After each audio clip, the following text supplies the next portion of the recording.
I called a meeting 2 years later. I got the publisher and the art director, and I'm like, man, I'm actually doing 3 jobs. What can we do with this? And they actually had a meeting already prepped for me. They slid this packet over to me. Opened up the first page, severance package. Pink slip. You thought you.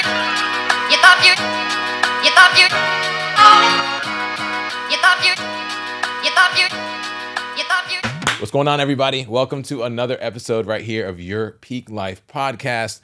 DJ Julian Rivera. We got the one and only, the Dome, the Sphere, the man, the myth, the Edgar Munoz in the house. And obviously, if you're not following us yet, make sure you follow us on Apple Music, Spotify, where you can listen. And then you can obviously tune in and watch us here on YouTube. But you know, it's never about us. It's always about our special guest that we're going to have here on the show. And let me just give a little preface on who's here. He's one of the local goats in the filming, photography, media space, has been doing this for a very long time. He's worked with many people that you might have heard of before, but more importantly, he's here right now so we can introduce him, the one and only Glenn Fajota. The crowd goes wild. Yeah. What up, Glenn? Man, thanks for that intro. And thanks for having me.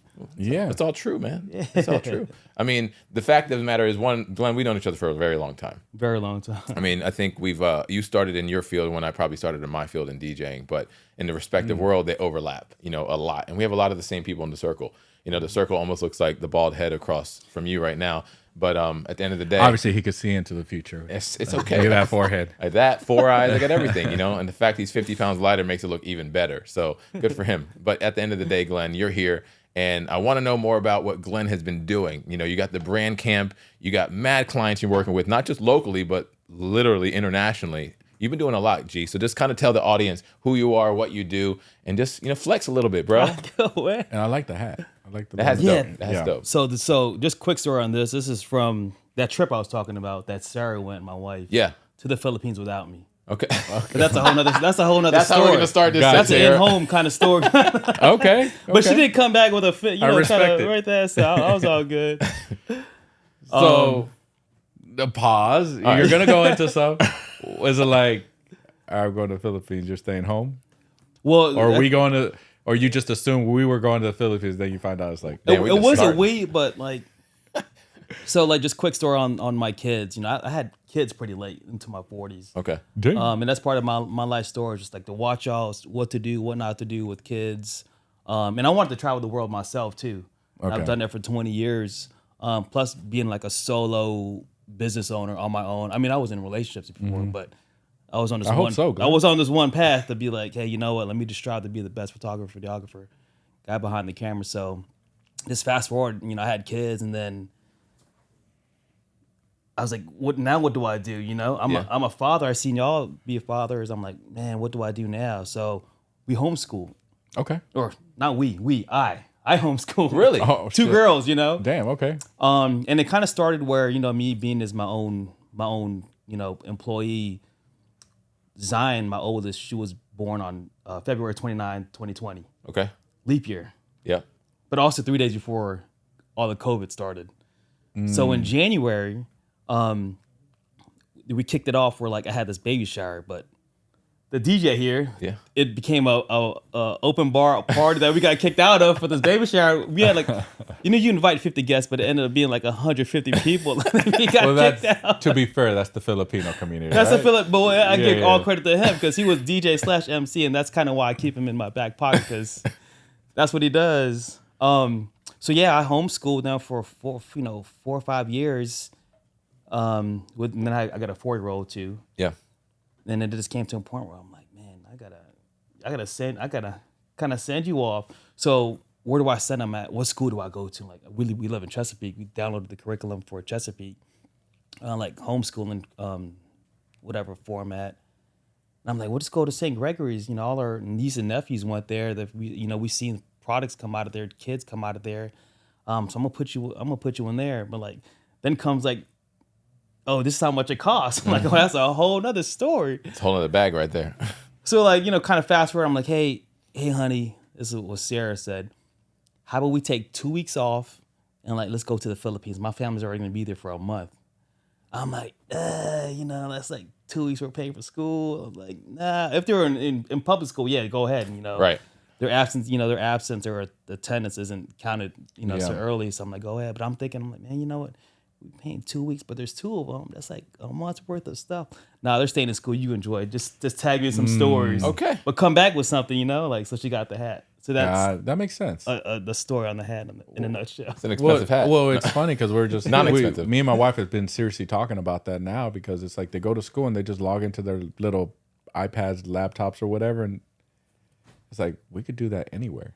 Right. Like we don't have to be stuck here all year, right? Like if we want to travel, it's like we're seriously talking about next year doing homeschool and things like that. That's not a bad idea. It's I didn't know you so were homeschooling common. for that long, dude. I really had no idea. It got to a point where I had to start turning in stuff back to the state Yeah. because they reach a certain age. I'm like, Yep. now's that time where I need to. Well, also, I mean, granted, I'm not gonna know everything, and you're gonna get a tutor. You like all that's accessible everywhere. Correct. Like It really it's is. not that big of a deal. I mean, to be fair, COVID changed the whole game of education, if you really Yep. think about it. And not even just that, it changes for everything. So, well, yeah, that year we pulled our at the time he was our first or second grade, one of those years, because the teacher, she was an older lady, on Zoom, didn't know how to work Zoom. So we're all on Zoom. It's COVID's happening, and it's the first day of school with the students. She's on Zoom. Her grandkids like, how do you turn this on? And how do you do this? And me and my wife are looking like, he's not gonna do school. And then they expect the kids to get back on. They got their breaks and Yes. everything. And we're talking about an 8-year-old or whatever. So you expect them to come back at a certain time and yeah. be on Zoom. I was like, and we got to go to work. It's like, this ain't gonna work. So we just took them off. And we did homeschooling during that time also. You guys impressive. followed like whatever was online. I mean, but was easy. to that point, though, Glenn, you've always been, you in your world, people don't really realize that. You go out and shoot. You take pictures. You take video. That's not really the work. The work is the editing that goes on behind the scenes. So realistically, you've always been used to working in a studio, at the crib, or doing this. So you kind of married this in kind of the world of Fajota, if you really think about it. Like, all right, I'll homeschool the kids. I still know I need to do a bunch of editing. I still need to do work clients and all of that stuff. So going out and doing the work was kind of already built into your life. Again, I had no idea you were doing homeschool for the past few years. And that's pretty impressive. So then now you've been doing the Brand Kamp now for how long? It kind of. So let me run back to where I'm at right now. So a lot of it has to do with military. Okay. My dad was in the military. As far as schooling on my end, 13 schools. Like just traveling around the world. So I didn't have any friends or best friends or neighborhood friends that I grew up with. So I didn't have to rely on that. And then so that kind of helped me travel when I grew older. I was like, man, I don't need to be stuck. I'm gonna miss the homies or someone got my back. So ended up going to school here. Went to ODU. I did the Naval Academy. Okay. I got the boot before the first day of class. So I was like, what, let me do the military. My dad was in the military. He was kind of pushing me.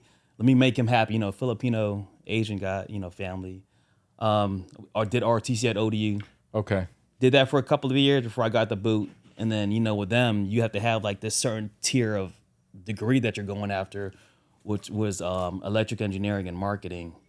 I tried, but 2 years, I'm like all F's across the board, and at that point I wasn't fully enrolled in ROTC where I had to start paying back.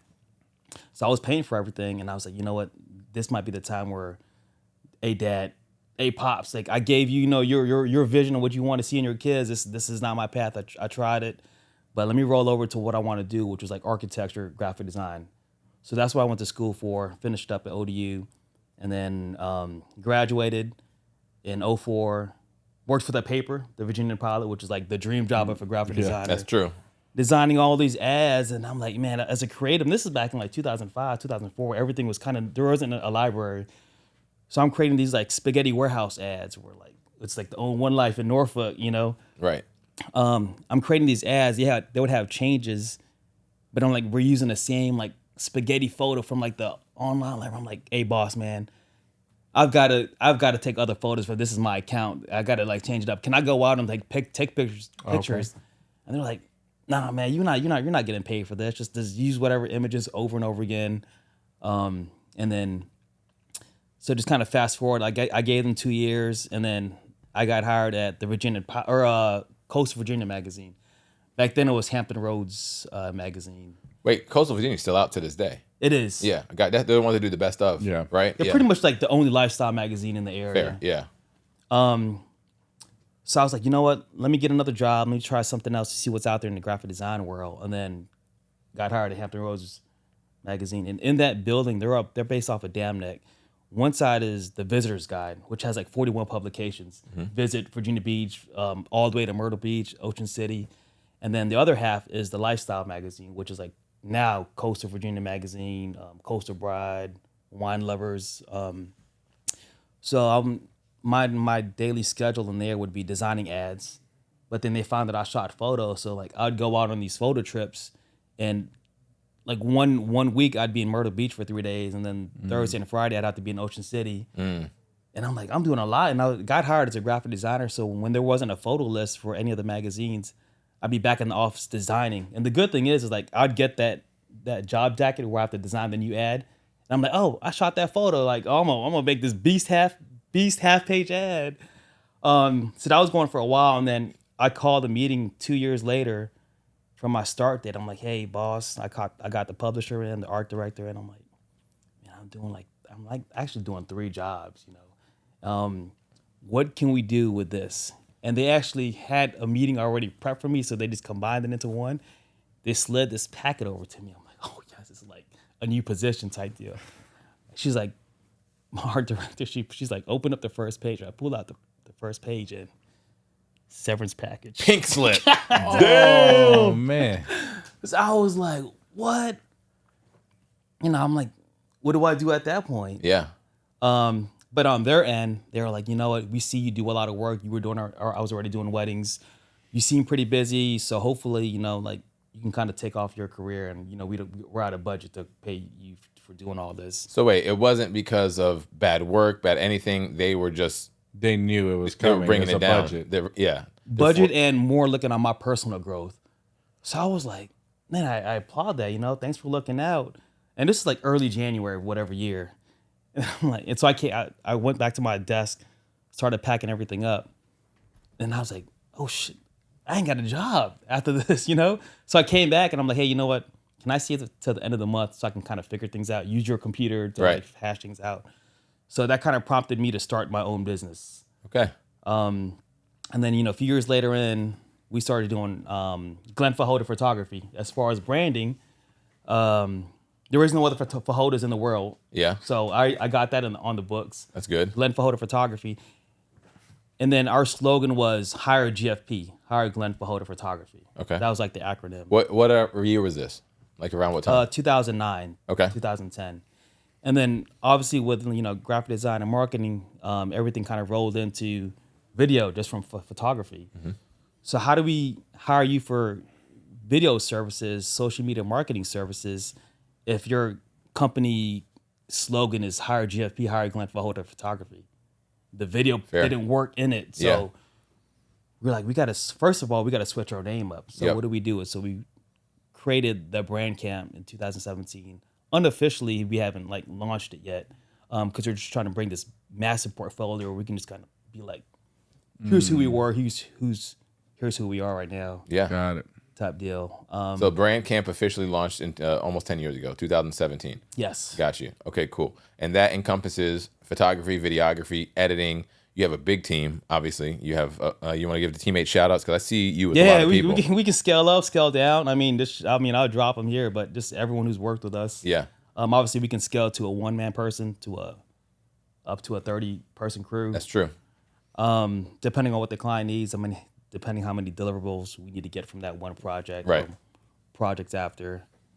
So yeah, that's where the Brand Kamp's at now. Okay. Kind of honing in on who we're working with now.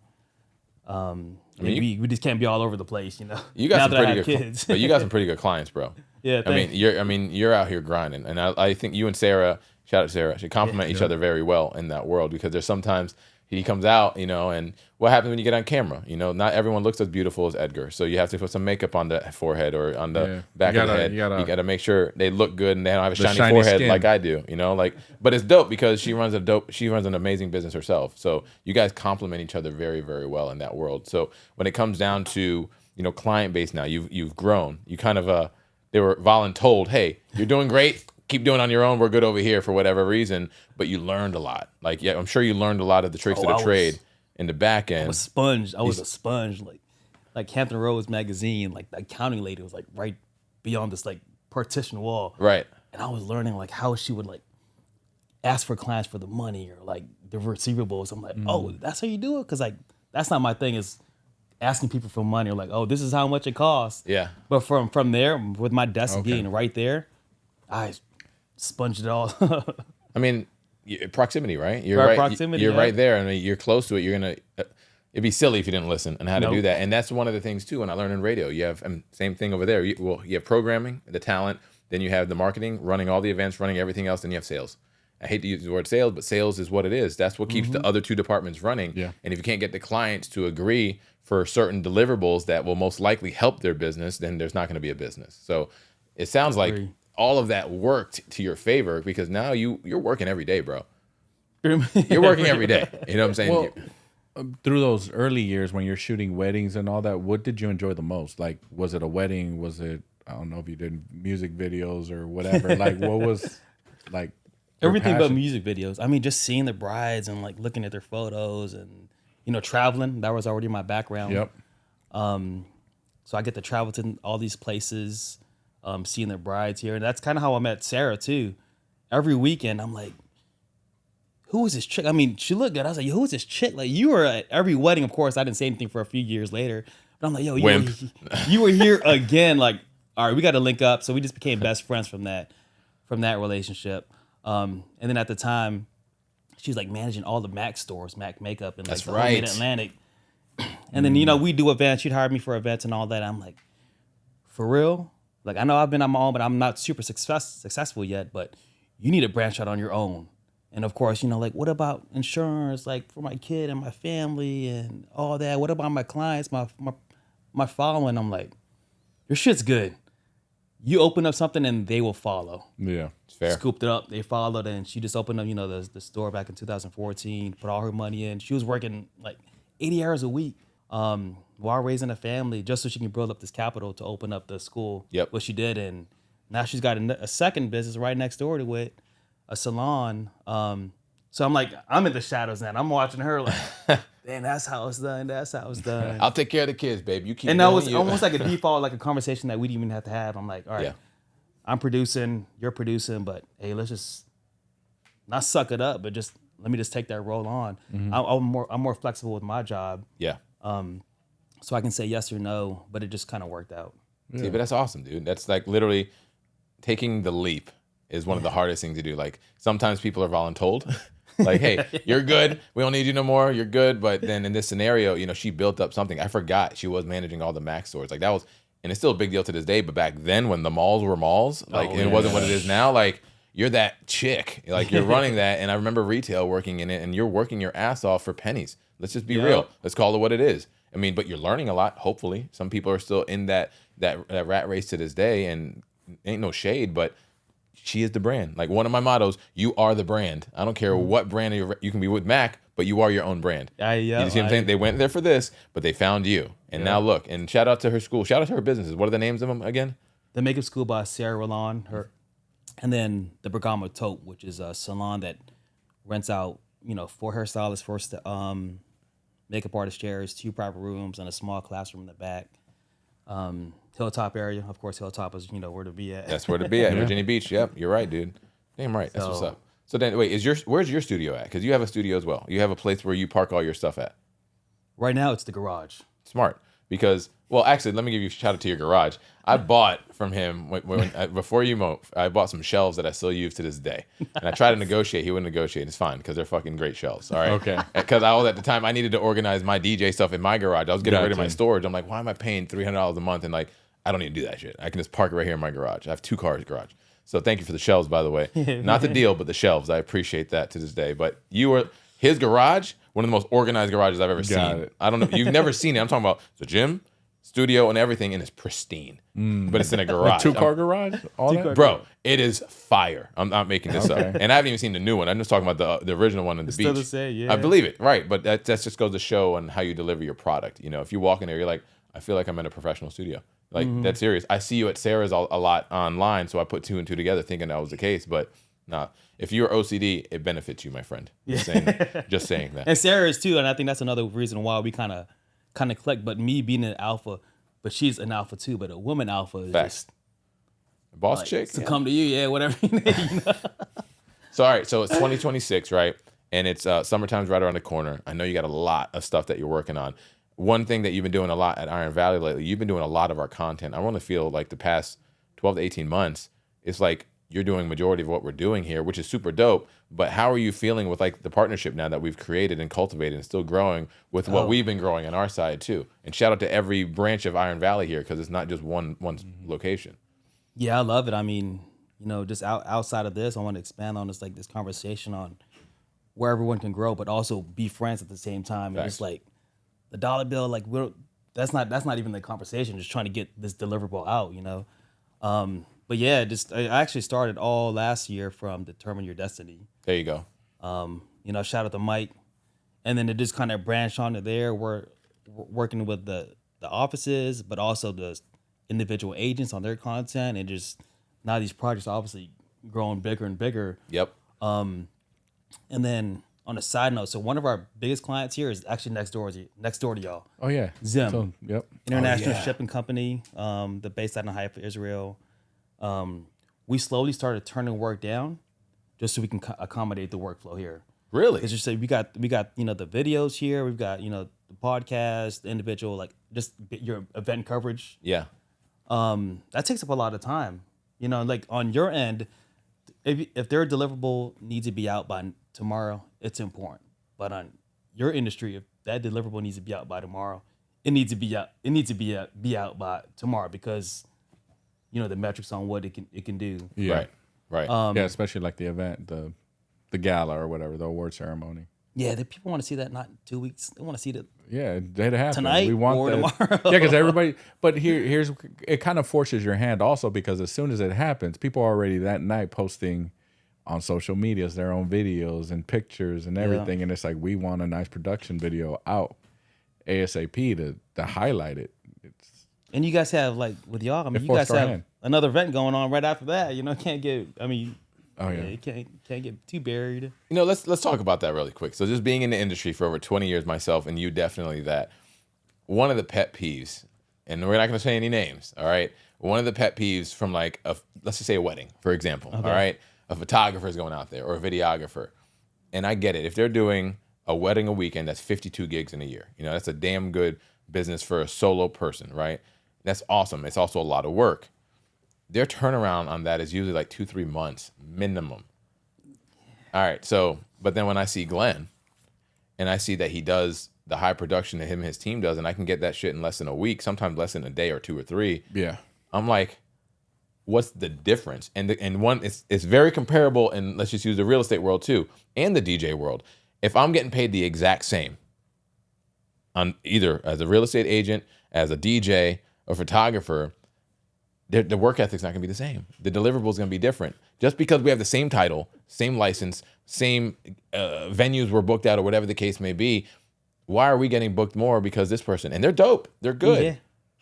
But like, what are your feelings on when it takes somebody that long for deliverables, regardless of the situation? And we're not calling names out, but just more so, you're fast, bro, and your quality is top notch. That's what I'm saying. Like, you don't get that often. So how do you do that, and what are your feelings on the other people that might need to learn some tricks of the trade?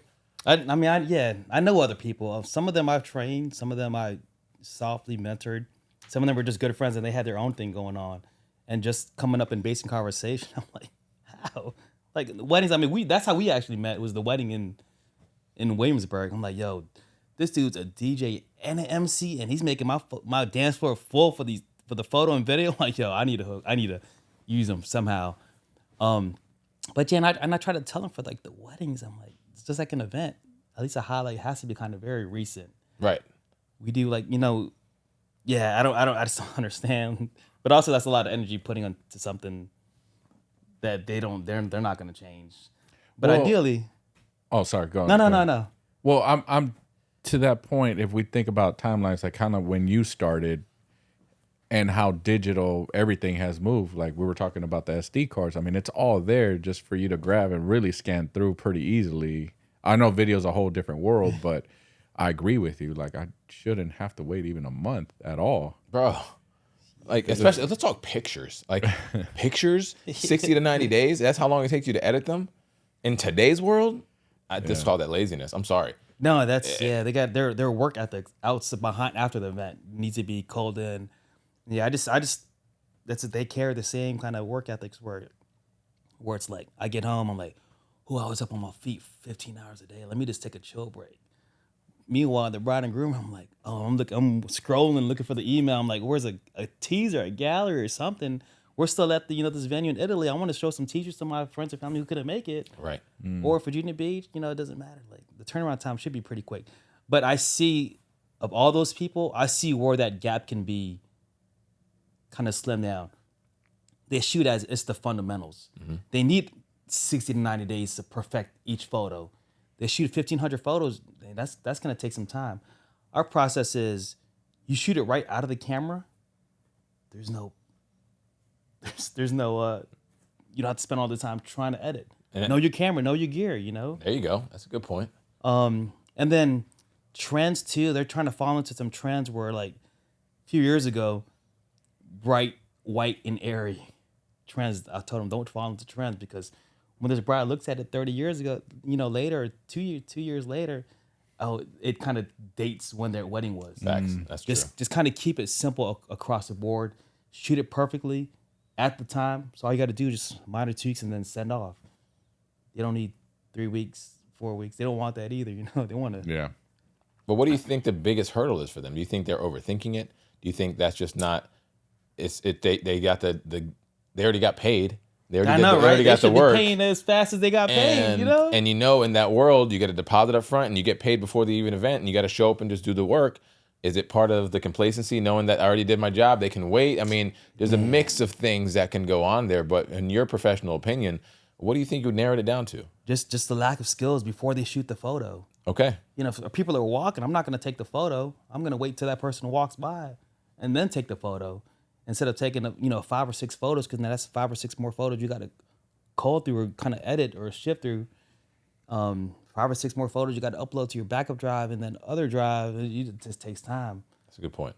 Plus, you have this next wedding you got to that's coming up in 5 days that you got to. It's also a good point. Kind of prepare and all that too. So, yeah, I think it's just like the business world, the commercial world. It's about, if you break it down to 100%, it's 80% pre-production, 10% production, and then another 10% for post-production. Right. And there it is. A lot of people flip it the other way. I'm like, I'm gonna just shoot and be real creative, but then there's no pre-production portion of it. I mean, it can go from checking the weather or, like with camera settings. They're gonna be shooting indoors at, like the Williamsburg Winery. It's all dark in there. Facts. Yeah. I go up. I'm like, I should have brought my lights here. Now I'm spending 2 or 3 weeks trying to make everything bright. So hold on.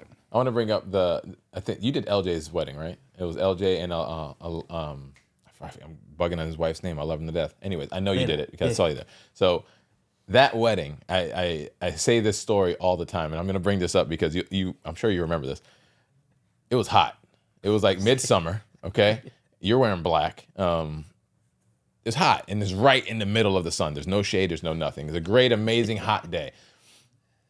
Everything's going right. I have an iPad. It's a speaker. It's just hitting play. It's his wedding he was at. And then now I'll pronounce you husband and wife. You may kiss the bride.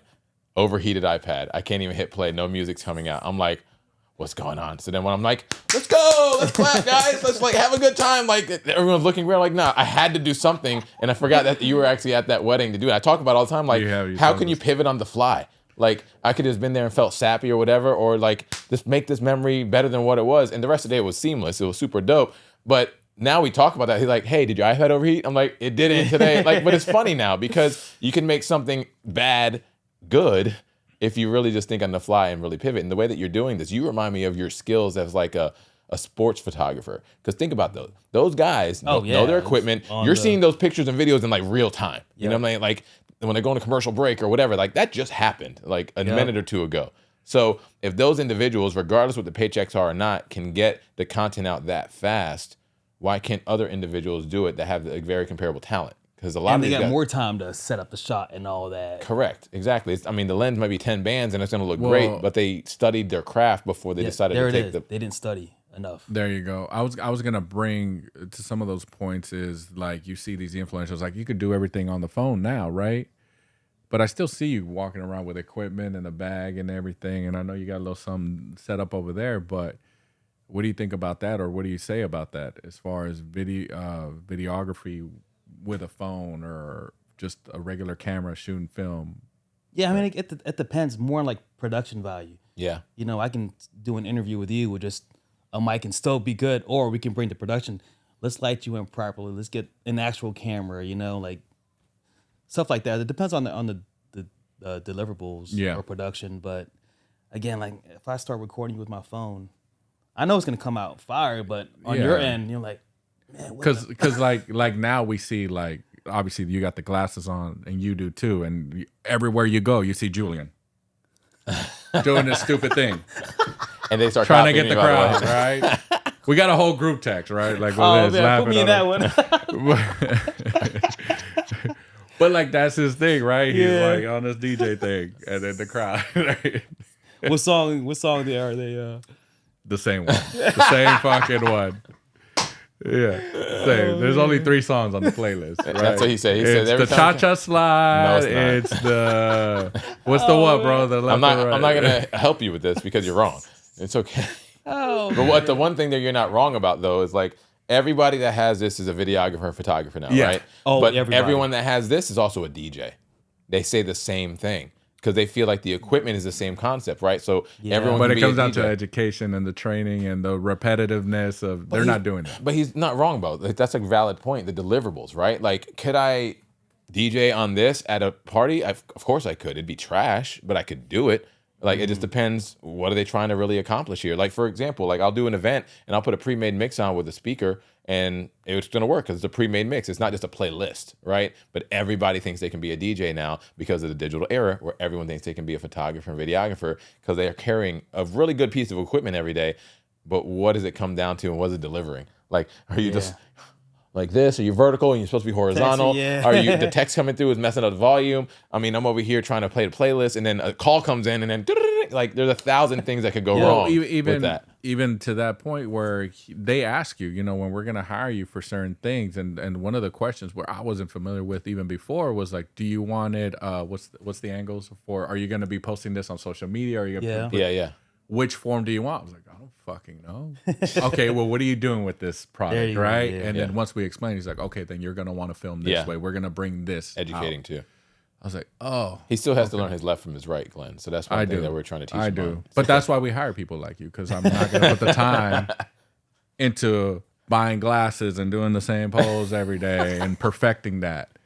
He's just hating on me. And I love how much he hates because he wishes he had hair. I will give him credit though. He's 50 pounds down. So you are working. You are working hard on that. Finally, man, I showed 30 him. pounds We ago. did the 30 interviews pounds. on Monday, and you know, just looking at the setup we did because we're gonna use the same room. So I was looking at behind the scenes from back in September. Yeah. yeah, he was a fat fuck. That was right wasn't he? before I started. Yeah. Man, and then I looked at him and I was like, bro, that's more than 50 pounds. That's more than Yeah, it's been 50 since then. lean and strong, you know. But obviously, I see your post every time I wake up. Like the first thing, it's either you clowning somebody or a grown man should. Yeah, he's the biggest bully in the world. But he also, you got to think about it. It's not really the gym. It's not really any of that shit. He's Mexican, so he's getting cocaine. That's why he's losing so much weight. If you really think about it, that's why he's wearing white today. Yep. I'm ready to go. You ever seen that movie? That's Forget secret. it. That was a horrible joke, but go ahead. It's okay. It's all right. Cartel. It's fine. But anyways, back to you though. So realistically, It's terrible. Go ahead. Keep going. but all right. So now with the era, like we're talking about our glasses, and with all these new toys and widgets and things that are available now, how are you combining all of that into just your awesome content that you're doing? Because I see all the things that you're doing. Are you able to combine it? Does it have to be separate? Kind of talk about like where the wave of just being in that industry is going from a technologically standpoint, and just like the new toys and stuff.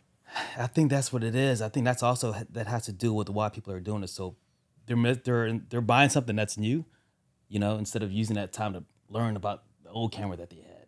I mean, all my gear is. I've got the lens that I use for the interviews. I mean, that's from 2009. Word? Yeah, you know, it's the qualities. I know how to use it, the cameras I use isn't the latest and greatest, but one of them I just got. But my other one's like 4 years old. Wow. You know, it's photo and video. Again, like I'd rather keep on learning, than this the new hot stuff. That's true. Yeah. It really isn't an upgrade. You know. Yeah. Phone wise, yeah, you get the newest phone just for whatever reasons, but I still think that just because something's out there that just came out, man, what you got in your if you're a photographer and you just have your phone, man, use your phone. You know, work how lighting is, work how first of all, wipe the fingerprints off the back of your Every time. your camera lens and then start to shoot versus try to and then of course I'll build them up. I'm like, hey, ask for a shoot, get some money built up, and then ask your mom or somebody for a couple of $100. But this camera that just came out, buy this 1 year that came out like 2013, and they kind of grow up, grow up with it, learn with it. Yeah, because I think drone was one of the biggest, I would say, changes in the industry. The drone, yeah, we ran drone on that video. Which one? That the outdoor wedding. Oh, word? Yeah. Okay, I didn't know. But there was a pause Why? because the DJ What? before we ran it over, before we got it, we ran over the crowd. Oh, because of the music not playing. Because that was a cue. That was a cue. Oh, But we used it just right when they went up. Perfect. Editing. But yeah. The power of editing. Yes. But yeah, drone stuff that's changed. yeah, because now I see people, filming themselves, right? You see all these bloggers and things like that, and they're out there filming themselves camping or just, camping trip. I was saying, yeah. Of the group out, like not Campgrounds of America campground. Like You're talking about really we hike in a couple of days and hike back out. As long as you navigate, we good. Yeah, right. There's already a trail there. We just got to go in about just follow the trail, right? 16 miles. What's the joint that's up in Shenandoah that has like the rocks and stuff? And it's a really popular one. Old Rag. Old Rag. That's But the it's best so one. you can't hike. You can't overnight. It's a day hike. It's a day hike. And it's like you have to buy a ticket now Yeah, you do. because there's so many people. I'm good. Usually we leave like Friday night, say bye to the fam. We'll be back Sunday afternoon Yeah, in time for school or whatever work. that's cool. So you're talking about like a guy's trip and just go and hike. They give me girls too, but yeah, guys. That'd be dope. Before it gets too hot. Yeah. This time and fall time is the best. I love them. Yeah. That's like the best time to do. That could be a trip. One thing I haven't, like, to your point, learning the equipment, learning a lot about your equipment. Like, I have a drone, and I remember when we were in Jamaica, and then I had it, right? And I had somebody mess with the settings, so it only made it like 250 feet instead of 500, and it was like stopped, and we're on the boat. I'm like, what the hell's going on? It always follows me, right? But then it's like not knowing how to figure that out in real time, studying your equipment, knowing what that is, and now I do. But the one thing I've never done is that how you can get with the drone that'll focus on the person, and you're walking, and it just automatically follows you. Mm-hmm. Yep. That's like things I don't know how to do. But I'm sure what I'm getting at is like, you have a wealth of knowledge. Why haven't you put these videos out so people can go to it and watch it? Because they can go to the websites and see it. But the one thing that I always harp on is relatability is a superpower. When people can relate to the person that's an expert in their field, they're going to absorb the information more than from the random person online all day. And you have that. You have the likability and the relatability. Okay. So even like just putting out pro tips, because I see you're filming a lot more. Just put that on your YouTube and just direct people to go and check that out. And just like, hey, you ever want to know how to have yourself followed by a drone? This is what you do. I'm using that as an example, but you understand what I'm saying? Because I would listen more. I would get more information from listening to you tell me than me going to the expert that I have no idea who it is that has a dope produced video. That's how I learn, and that's how I retain information. So I'm just giving you some pro tips. I'm like, you're already doing the film. You kind of know the cameraman. You might as well just do it. The behind the scenes videos you were doing the other day, are you putting that on like your page for the website, the branding page? So we kind of almost how what's kind of started what our I guess like support from the companies. We did have a YouTube channel. It's still up. Back in 2007, when I was working at Outlaw Magazines, I'm like, man, I'm doing a dream job as a photographer. Let me take behind the scenes stuff. I started a YouTube channel. I posted it there, and then that's how we became sponsored by Low Pro, Pelican, a bunch of other companies. So that kind of rolled over to where it's like, I kind of have to shoot behind the scenes, give them a little plug in. So we'll do like a quick story on the Instagram or whatever. Then we'll take our time to shoot, edit the full behind the scenes stuff. Okay. Just kind of breaking down why we use a certain piece of gear. Gotcha. I guess they don't care Content. about you. Yeah. Content. No. I mean that That, I mean, I agree with Julian, especially with what you're doing. I think anybody who's running their own business should behind the scenes, right? Type videos and All day. shorts. Because like when I was creating this podcast, like it was not my idea, not my intent. We just kept talking about like we should start a podcast. We should do something. We should do this to film our agents, this, that, and the other. Yeah. So all I did, you go down the YouTube educational videos and TikToks and everything. And it's like, what's the best camera? And then I started seeing camera prices. I was like, damn, these things cost cost a lot. And then lenses and then overheating. And to your point about education is, I was just barely getting the gist. I just need these cameras, these mics, this equipment to just get it started. But once you're actually in it and running it, that's when I started running into the issues of overheating, the SD cards, the so many other things, the lighting and everything, which we don't even have completed here yet. But it's not until you're actually into it that the question comes up. Mm-hmm. And then I'm back on YouTube, back on TikTok, asking those specific questions to try to figure it out, right? It's just one of those things. You either wait for it to be perfect or just fail forward. Like, you're going to figure it out as you go.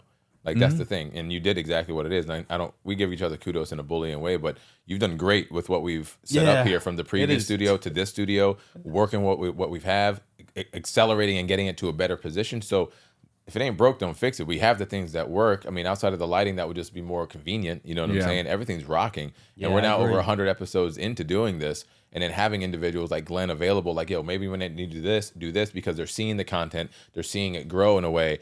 And hey, this might be able to be helpful. That's what I'm saying. Like, these helpful tips, the behind the scenes, you just being an expert in your field and just putting it more out there. Now, the only last question is like, how many eyes can we get on it, right? How many people can do it? How many people are we touching? How many people are we sending this to do it? You know what I mean? Like, if you have something new and you have a database of emails already, that should automatically go out to them. You already have the database. You already got the studio. You're already OCD. I already know you got the contact info. But now it's like, boom, it's just a friendly reminder to stay in front of them with these tips. Like, we get homeowner tips all the time from other agencies and stuff in our area, because we sign up just to see what people are doing in and out of state. You're just paying attention. You guys record those? What do you mean?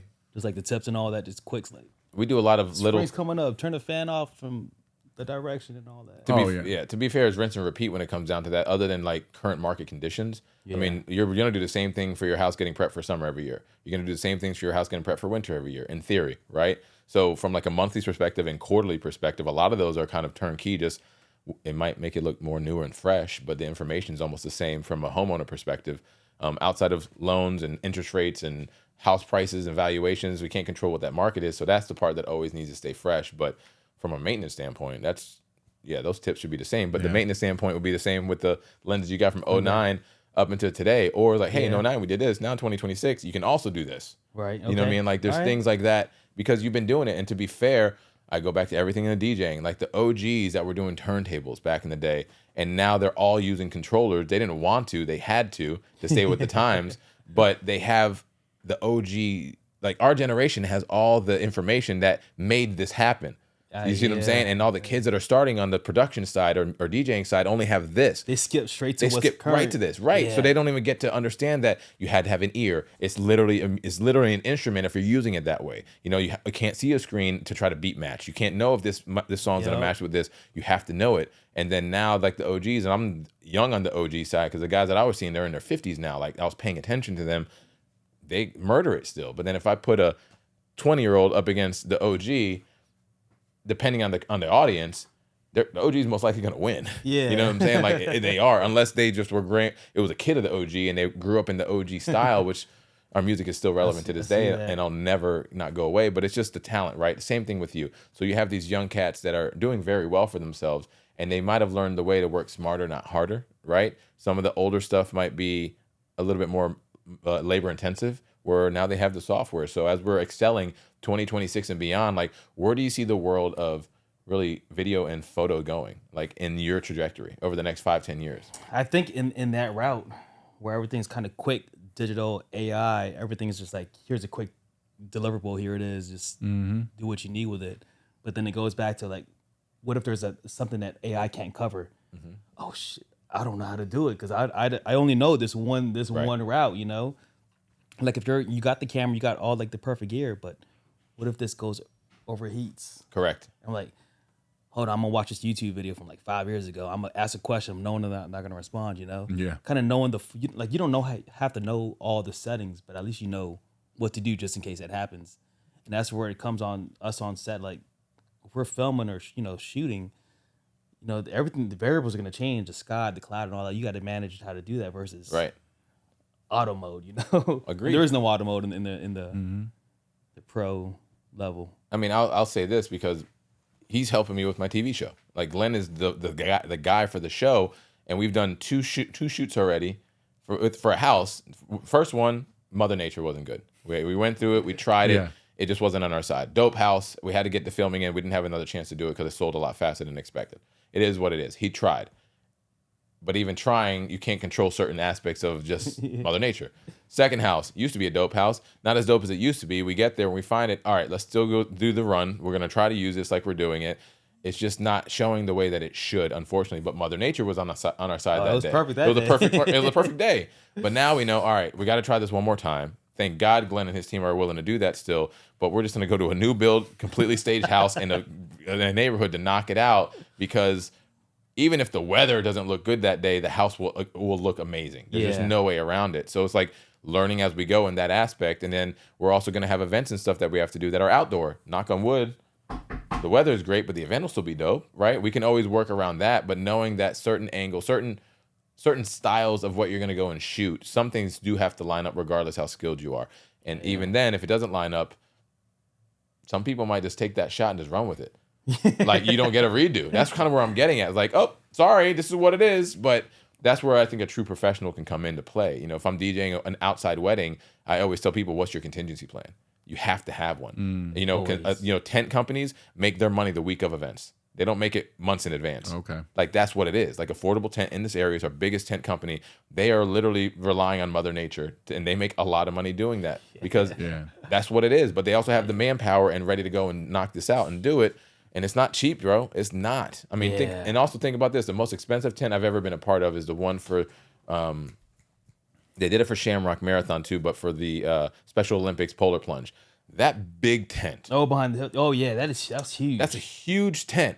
And that tent, I don't know what you're doing, but that tent is really structurally sound. I'm talking about it was windy as hell that day, like almost 30-mile winds. I feel the tent going like this. Didn't move. It was straight. We could feel it. But I mean, talk about that. Like they knew, but they had to increase the enforcement of the tent the week of because Mother Nature. So if it went from I'm making this number up, like $100,000 tent, it's probably $120,000 tent after that because of the extra stuff they had to put in there. So I'm not saying that quit your job and get a tent company. What I'm saying is that at least they at least can know when you're an OG, you have the contingency plans on how to pivot left and right. Yes. So as we're pivoting and wrapping up with the show here, bro, I want to make sure that people know where to follow you, where to find you, and also where they can find Sarah as well. But let's start with you. Where's give us your social, your website, your Sarah, you can find her at work. Philippines. She works 14 hours a day. She hardly sees the kids, and that's her kind of thing. We're trying to make some time, but her schedule doesn't allow. She'll do the Philippines without you. No, right. Daddy like take care, single dad life. I mean, what's up, y'all? Now you can find me, personal, social media. Now that's fresh. It started back in fashion, back in the day. Now that's fresh. The Brand Kamp, at the Brand Kamp. We're slowly building that up. Website, same thing. The Brand Kamp with a K. So that goes back to that, how we got the Brand Kamp. So we got photo, video, and marketing. 3 tiers, right? You come up to us, figure out this plan, we go to the top of the first mountain. But that's not we're not gonna leave you hanging. Like let's come back down, regroup, find out the next plan. Yep. Come up to so it's almost like an up and down. So everything starts at the camp. Got it. We figure out this plan. And then we just kind of keep on going. Pretty much what we're doing with Iron, with y'all. Yeah. Like we've got this one big project. We got another project. We just keep on, just keep on going. Yeah. So thebrandkamp.com, right? Thebrandkamp.com. And then what's the social medias again? At Now That's Fresh. Now That's Fresh. And then the Brand Kamp. Okay. And then Sarah's give her stuff to shout out outside of her not being home all the time. Yeah. Where can we find Sarah's info? Hers is Sarah Rolland _MUA, and then the Makeup School by Sarah Rolland. Got you. That's what's up. All right. Any last words? What we got here, Glenn? Nah, I mean, it feels like summer today. I'm ready to get to summer. It's definitely summer. Damn right. Yeah. It'll be winter tomorrow. It will be winter tomorrow. 48 degrees tomorrow. What you got going on tomorrow? You know, that's how it is. Welcome to Virginia or Hampton I know, Roads, right? the Sheesh. 7 cities. All right, Glenn, thanks for being on the show, bro. We appreciate it. Thanks for having me. Definitely. Any hey, where can we find you at on social media? I think you just logged on the first time yesterday. The VA agent Okay. on Instagram, Edgar Munoz on Facebook. Where we can find you? DJ Julian Rivera everywhere. Make it super simple. Gotcha. Yep, easy day. But more importantly, thank you for tuning in, everybody. Your Peak Life podcast, Apple Music, Spotify. You can tune in and listen to us driving around or just chilling. You can actually watch us on YouTube, and make sure you hit that like and subscribe button because it helps us let you know when new episodes are coming out. We're now over 100 episodes in this channel, which is a big blessing and a thank you to everybody, not just having agents, not just having amazing people like Glenn, but having, more importantly, amazing people like y'all tuning in and allowing us to continue to do this. So until next time, we'll see you later. Your Peak. Bye. See you. Peace. All right.